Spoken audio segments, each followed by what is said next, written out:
¿no? Pero sí que creo que eso se puede dar.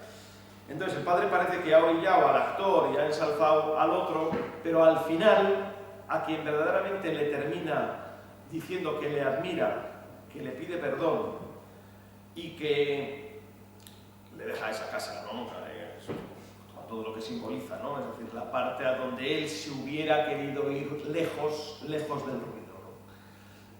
Claro, él ve que el padre ve que el hijo es el que ha tenido el valor, en otro momento de su vida hubiera dicho la inconsciencia, de ser lo que él en el fondo probablemente es, nunca se atrevió a ser, o de lo que ni siquiera nunca llegó a ser muy consciente que era, y optó en la vida por lo que optó. Entonces, al final, David y yo teníamos muy claro, pues lo explico muy bien también antes, ¿no? Tenemos una estructura básica de la película, ¿no? Pues persona que está a punto de alcanzar el sueño de su vida, ocurre una cosa tremenda, que lo tumba, y que luego tiene que haber ahí una especie de resurgimiento, dejando una puerta abierta a la esperanza, ¿no? Bueno, también la película hemos dicho que es de contrastes, quien menos te puedes imaginar un hermano que te traicione, te puede estar traicionando. Pero también es verdad que en la vida, que es absolutamente inasible del todo y que no hay fórmulas en nada, te puede precisamente, al final de su vida, que una persona a lo mejor está cerca de la muerte y ahí le pueden cambiar muchos chips. De hecho ocurre, no es tan raro, él no es que se mate en un accidente, sabe que le queda poco, puede dar tiempo a reflexionar. Pues una persona en un momento dado puede decir, bueno, a lo mejor es tiempo de hacerle el reconocimiento, más vale tarde que nunca, a esta persona.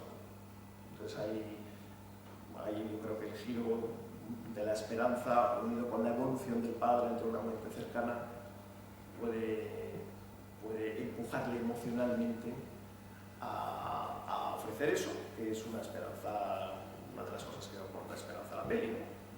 Al final ha habido una persona que ha sabido pedir perdón y que quien no te imaginabas que te lo iba a hacer, tu hermano te la hizo, y que no te imaginabas que te iba a tener un detalle lúcido contigo, lo tenga, ¿no? Lo malo será, el hermano lo hace, el hermano es un traidor absoluto, pues si es tu hermano, pues sí, pues los hermanos pueden hacerlo, y un padre que se ha equivocado de cabo a rabo en su vida, pues puede en un momento dado rectificar.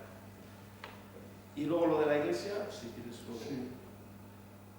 Yo te puedo decir más allá de que por supuesto David explique lo que estime oportuno, ¿no? Al respecto, yo te puedo decir mi idea, digamos, ¿no? Bueno, él va a la iglesia por una parte por una necesidad de recogimiento, ¿no? Para tener silencio, encontrarse consigo mismo y demás, ¿no? Y yo creo que hay un paralelismo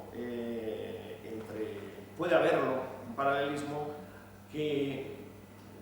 entre lo que es la búsqueda espiritual y la búsqueda del actor. Y lo que es la búsqueda del artista, no solo del actor, o sea, el cambio de nombre, por ejemplo, ¿no? La gente, pues, de hecho, era una parte de la película, en los inicios se basa en dos sueños, entre otras muchas cosas, por supuesto, pero en dos sueños que yo tuve, insisto, entre otras muchas cosas. Y ese sueño, yo tuve un sueño, cuento rápido en 30 segundos el asunto. Viene una niña, una adolescente gitana, una chica gitana, y me da un beso muy leve en los labios y me dice, de ahora en adelante te llamarás Guayabel, un nombre que no existía. Yo para mí fue un sueño extrañísimo, un sueño rarísimo, que dije, bueno, no entiendo nada, pero eso lo recuerdo, tuve la suerte de recordarlo. Hay veces que uno no se acuerda de lo que ha soñado, y sí me acordé. Bueno, estaba contando lo de, no sé si he perdido el hilo, lo del nombre, perdón, el nombre del cambio del nombre, o lo de Guayabel, ¿no? Es decir, yo puedo conocer, por ejemplo, monjes que están en clausura y que en un momento dado en su vida quieren empezar una vida nueva, hay gente de muy variado pelaje, muy variado, gente que ha sido muy estudiosa, o gente que ha sido muy desastre, lo que entendemos por desastre, de todo tipo, gente de todo tipo, y que por lo que sea, esto es un tema muy personal. Pues han querido cambiar de vida y eso significa también un cambio de nombre, esto las órdenes ocurren, y el mundo del actor también creo que quiere en la ficción, por lo menos durante 2 horas o lo que dure, dar un salto hacia otro lado que le lleva a ser otro. ya vivir verdaderamente otra vida, entre comillas, ¿no? Eso va por ahí. Entonces él se religa consigo mismo y con la parte de actor en ese sitio donde también puede tener la otra vía, ¿no? La persona que se reconecta con otro nombre en la medida que eso le supone vivir otra vida. Entonces eso sería otra de las partes, entre otras cosas, ¿no? También tiene relación con el mundo o sea, el mundo de la interpretación tiene su relación con el mundo también del Zen, también, no solo con esto que hemos estado hablando ahora, ¿no? de corte de iglesia, sino con el mundo del Zen, también lo que es el estar presente, la respiración, bueno, ya tenemos de eso. Eso es lo que decir. Sí, bueno, yo cuento mi versión empiezo sobre la iglesia y paso luego al guión. Yo personalmente no soy una persona de inquietudes religiosas, sí tengo mi lado espiritual y bueno, creo que como mucha gente, a mí el tema el lugar de la iglesia, a mí entrar en una iglesia, si está tranquila sobre todo, me produce mucha tranquilidad. Es que el recogimiento del espacio de iglesia a mí me produce recogimiento, a veces sobrecogimiento también por la propia energía del espacio, dependiendo de donde esté, ¿no? Me pasa lo mismo con los teatros. Los teatros vacíos me parecen que contienen una energía increíble. Los escenarios me parece que tienen una energía increíble. La proyección no se ve muy bien, pero este teatro donde él interpreta está vacío, está ensayando y no hay público. Entonces, a mí me parecía importante, después de la desconexión tan brutal que tiene esta persona de sí consigo mismo, en su viaje por la naturaleza, que es el lugar donde él va a encontrar la tranquilidad para volver a reencontrarse, a escucharse a sí mismo y atreverse a conectar con su mundo emocional a través de la lectura de esas cartas, me parece que el silencio no era suficiente. O sea, la naturaleza puede ser apabullante y muy terrible, ¿no? También para vivir la soledad, en soledad, ¿no? Entonces, que esta persona se encuentre con un lugar en medio de su peregrinaje, un lugar donde él pueda recogerse y conectar de verdad con lo que él es y con lo que ha perdido, que es un actor, ¿no? Entonces, la primera vez entra en la iglesia, se encuentra bien, después de conectar, yo creo que conecta con su piel y esto con su cuerpo ahí dentro, con el silencio, de repente escucha un lobo, el lobo que escucha, que aúlla, es la llamada de su propio personaje y su propio interior, ¿no? Lo puedes escuchar, lo puedes ver como la realidad o puede ser él mismo que está escuchando, puede estar escuchando en su cabeza, elige lo otro, ¿no? Entonces, cuando descubre ese espacio, descubre casa. No está descubriendo iglesia, no está descubriendo Jesucristo, no está descubriendo... Puede llegar a descubrirlo, pero no es mi visión. Yo creo que el actor, el personaje llega allí y encuentra casa. Encuentra casa y encuentra una clave, ¿no? Escucha el lobo y vuelve a recordar, yo soy lobo, yo pertenezco al teatro. Yo creo que se entiende ahí una luz, ¿no? Eso le lleva a volver a salir, a pasear, le lleva a ese lugar tan maravilloso de esa poza, con la piedra que tiene también su labor, su energía simbólica, donde ahí se atreve a abrir la carta que le escribió su profesor de teatro y donde conecta, empieza a recordar quién era y empieza a recordar por qué eligió, o sea, cosas que le alimentaron a él, su espíritu como artista, ¿no? Entonces, después de su peregrinaje, después de su reconexión, él vuelve a la iglesia a conectar con ese espacio y yo creo que yo me sitúo a mí mismo, ¿no? Yo me he descubierto en una iglesia rezando, ¿no? Rezando, y yo digo, yo no soy católico, yo no soy practicante, yo no soy religioso, pero sí soy una persona que a veces necesito pensar en mi vida, y a veces pensar en mi entorno y de repente me doy cuenta que eso es rezar, ¿no? Rezar, ¿qué es rezar? Rezar es pensar con intensidad, para mí, no digo que sea, a lo mejor tú tienes una otra opinión o alguien sabe con mucha concreción lo que es rezar. Para mí rezar es pensar no con fuerza, pensar con intensidad, con deseo, ¿no? Entonces, bueno, pues yo creo que no me parece incoherente que esta persona vuelva al espacio que le ha encendido la llama, que le ha vuelto a permitir conectar con lo que él fue y a conectar y le ha dado una clave, ¿no?, en su vida, ¿no? Entonces, agradece. A partir de ahí, te lo dejo a ti con tu vivencia para que lo interpretes con rabia, con desapego, con cariño, a ti, quiero decirte, puedes interpretarlo como un gesto de conversión, es decir, este tío se convierte a la religión, ¿por qué no? Eso es muy posible. Puede ser que agradezca al cosmos, agradezca a la vida y está en un lugar, ¿no? Simplemente está él consigo mismo, que es un hombre nuevo y tiene que agradecer, ¿no? Podría haber agradecido en la poza, pero agradece ahí, no sé, me parecía. Luego hay algo casual, quiero decir, algo que tiene que ver con el proceso de la creación de la película, que es, nosotros queríamos rodar en estos espacios, ¿no? Esta es una iglesia que es una joya del románico del siglo XII, la iglesia de Santa Coloma, en Albendiego, Guadalajara, está creo que en algunos libros de texto. Es un sitio increíble y es un sitio gozoso para estar, ¿no?, para tocar. Ahí se han hecho conciertos de música. Es un lugar que te conecta con algo superior, ¿no? Y yo creo que es lo que le pasa a este hombre. De repente se recoloca, conecta con la naturaleza, conecta con el movimiento y la energía de la piedra, conecta con la iglesia, con ese lugar. Ese lugar lo transporta a su sensación que vive en el teatro y entonces agradece, ¿no? Eso es lo explicativo que tiene que dar la iglesia. Y sobre la construcción del guión, eso es el giro del padre, ¿no?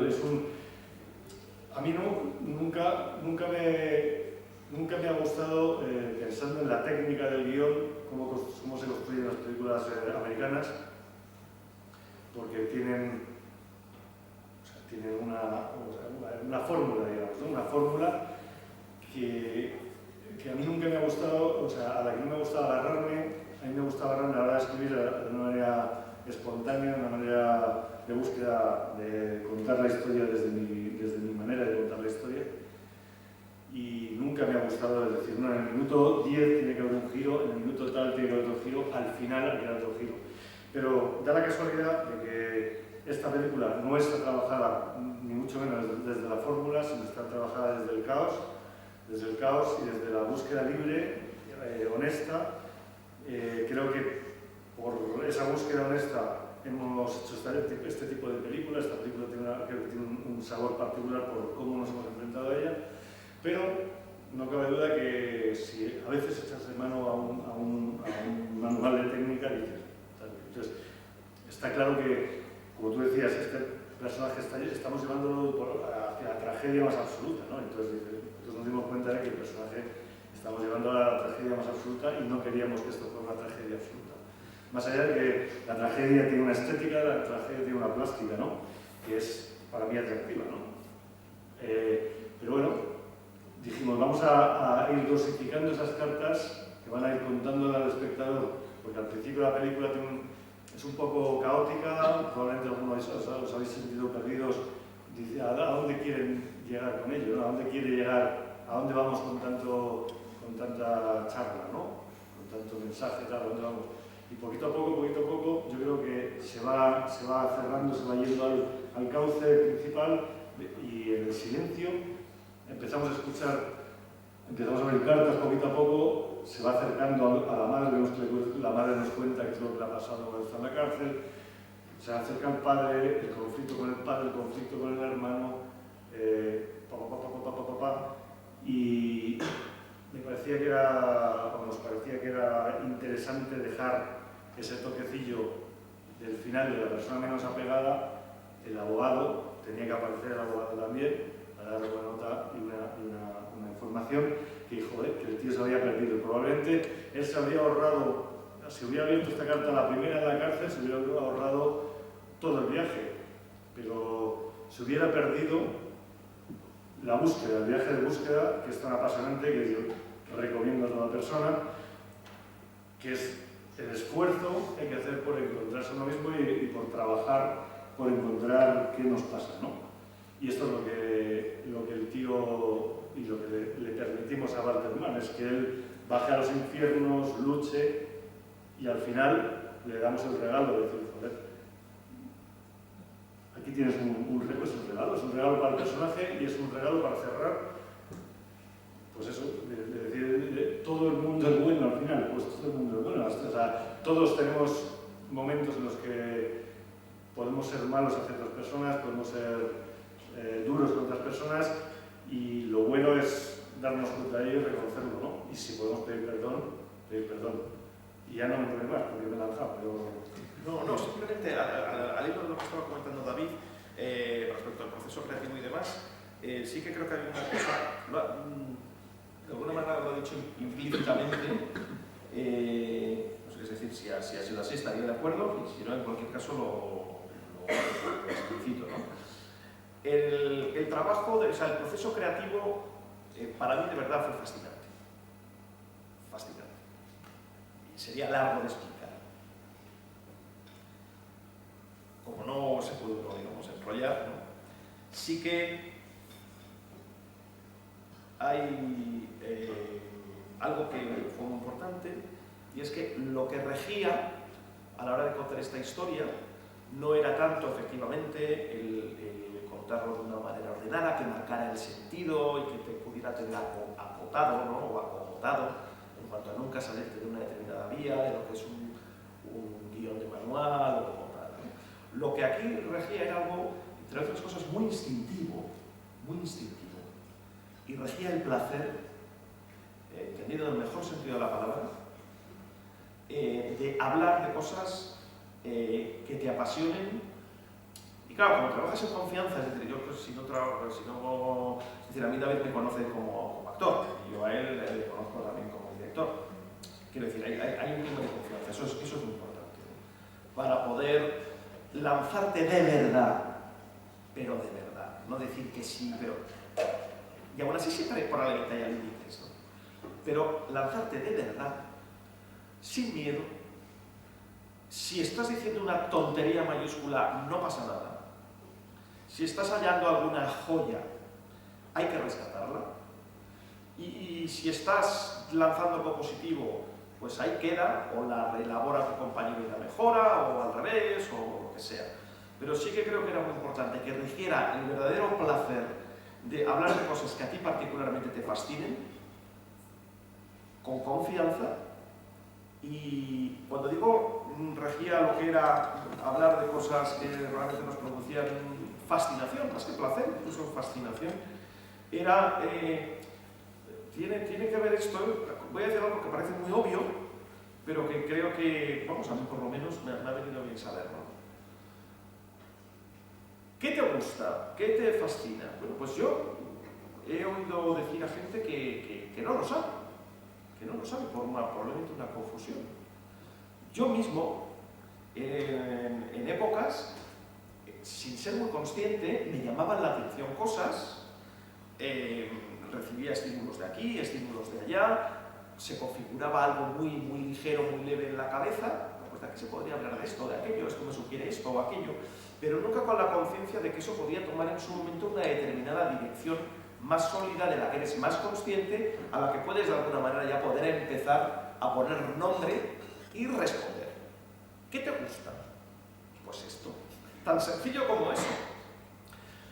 Porque eso te ubica, yo creo, y te da estructura, ¿no? en tu mente para saber por dónde quieres ir. Hay una frase de Richard Wagner, del compositor alemán de música, que me llamó la atención y me pareció interesante, porque creo que todas estas cosas parten muchas veces de una gran confusión.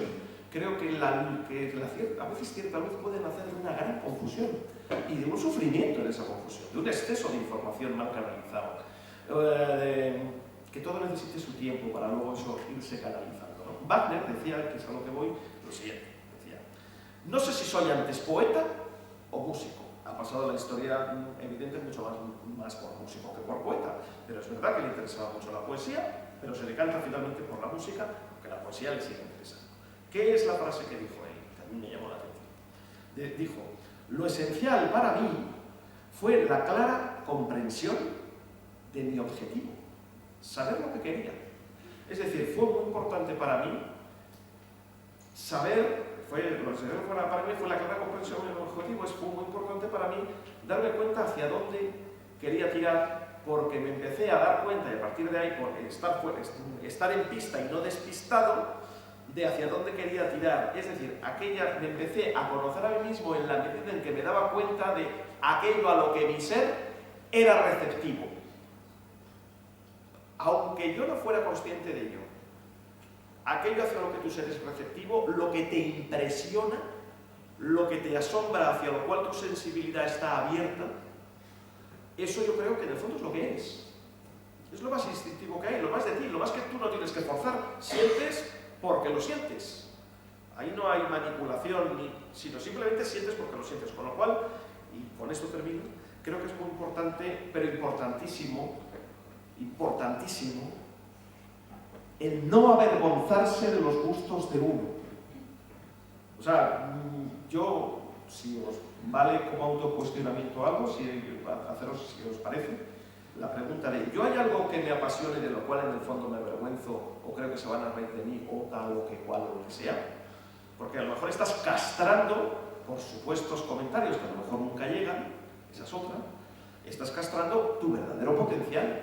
Ya sabemos que no a todo el mundo le puede gustar, ni a todo el mundo le parece igual de simpático, pero es tu apuesta, que es la que yo creo que tienes que hacer. Y un pequeño milagrito que ocurrió entre David y yo, creo que es muy cierto, y es que David quería hablar de temas muy personales, yo quería hablar de temas muy personales míos, pues lógico, pero encontrar un punto de encuentro.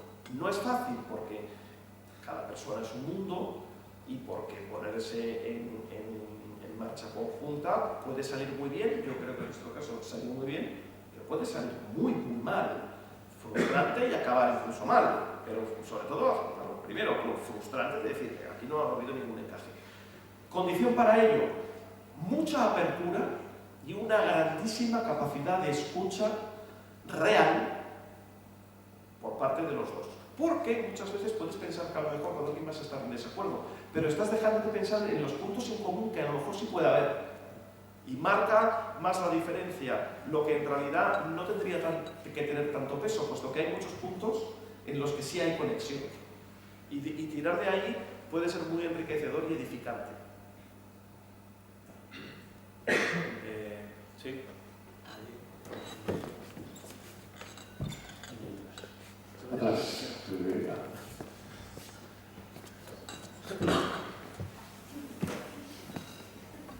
A mí me ha sorprendido en el esquema argumental el hecho de que las cartas, no sé si estaban abiertas, las cartas las lee, las redescubre o las va leyendo a medida que va avanzando. Pero en general me ha resultado que la película, que parece que es una búsqueda, en realidad, porque la búsqueda va dirigida al final por las cartas, hay una especie de trampa, me parece a mí. Y en realidad es que todo es la herencia del padre. Todo es la herencia del padre. Todo es la herencia del padre. ¿Vale? La herencia del padre es la mala situación económica que lo lleva a la cárcel. La herencia del padre es que se vaya. La herencia del padre también es encontrar la llave. Así que la búsqueda en realidad no es más que un regreso. Y a mí me parece que eso tiene un poquito de trampa, porque parece que es tragedia, en realidad era un recorrido trazado ya de antemano. ¿Me parece? ¿Te refieres a un recorrido trazado de antemano por el padre? Por el padre. Por el padre o por el guión, da igual. No sé si lo habéis visto así. Sí, te digo mi aportación, por partes. Las cartas, por si no te había quedado claro, que me ha dado la sensación que ahí tenías tus dudas, ¿no? Las cartas él las recibe estando en prisión. Esas cartas él no las abre en su momento, cuando está en prisión, él esas cartas no las abre. ¿Por qué? no quiere saber nada del mundo, tiene una posición de cerrazón absoluta, por miedo, porque no está como para andar con el riesgo de que le puedan remover muchísimas cosas, etcétera, etcétera, etcétera. Es decir, una persona que está en una situación de prisión por la razón por la cual está, etcétera, etcétera, puede entender que se pueden tener muchas actitudes, pero me cuadra que una persona no quiera saber absolutamente nada de que le cuenten ningún cuento en una cartita. Eso lo puedo entender bien. El proceso, por lo cual yo creo que, y defiendo el guión en ese sentido, creo que no es trampa, que no hay trampa ahí, es que él se va abriendo y atreviendo a abrir lo que le da miedo. Las cartas en el fondo es su interior, están en una mochila, de las que saca una caja de puros, de las que saca unas cartas, de las que saca... Entonces, yo creo que él le ha pasado algo muy gordo en su vida. Cuando te ocurre algo muy gordo en tu vida, quieres entender. Sobre todo si ha sido algo malo. Cuando nos pasa algo bueno, quizá no queremos entender tanto el porqué, pero cuando nos pasa algo malo que nos marca, por fuerza te cuestionas. ¿Qué ha pasado aquí? ¿Cuáles son mis herramientas? Lo que en su momento no quise mirar. ¿Qué me está pasando ahora? Que o porque tengo mucha necesidad de saber, o estoy en la naturaleza más tranquilo, o ha pasado un determinado tiempo, o lo que sea, se va abriendo a conocer su interior, porque tiene que ver con cómo siente él respecto a esas cosas, y los sentimientos son interiores, del mundo externo, ¿no? En su momento de la carta del padre, o